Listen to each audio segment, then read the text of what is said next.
नमस्कार. संसद सदस्य झालेल्या कंगना रनौत या मोदी भक्त आहेत. त्यांनी मोदींची भक्ती करावी, त्याचा विरोध करण्याचं काही कारण नाही. कंगना रनौतांच्या मध्ये मोदी प्रधानमंत्री झाले 2014 मध्ये, तेव्हाच या देशाला स्वातंत्र्य मिळालं. आम्हाला त्याच्याशीही काही घेणं देणं नाही.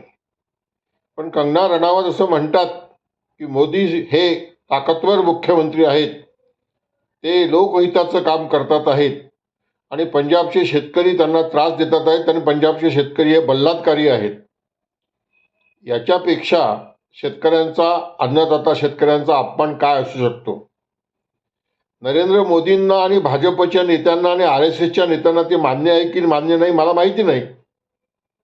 पण माझी कंगना रनौत ताईंना विनंती आहे की तुम्हाला एवढा जर मोदींचा पुळका आहे आणि मोदींनी इतकं चांगलं काम केलं असं तुमचं मत आहे, गरिबांची गरिबी दूर केली, जरी ते 85 कोटी लोकांना 5 किलो धान्य पुढचे 5 वर्ष फुकट देणार आहे, ही नवीन गुलामी असली तरी 25 वर्ष तर गुजरातमध्ये भाजपचं सलग राज्य आहे ना.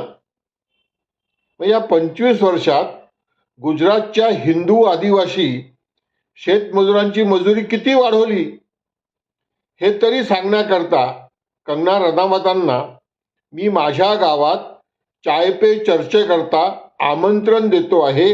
कारण ते आता संसद सदस्य आहे आणि संसदच गरिबांच्या हिताचे कायदे करू शकतं. याचं उत्तर आम्हाला जर या ताईंनी समजून सांगितलं आणि आमचं ज्ञानात प्रबोधन केलं तर आम्ही यांचे ऋणी राहू. या कंगना ताई, शेतकऱ्याचं, शेतमजुराचं हे आमंत्रण स्वीकार करा.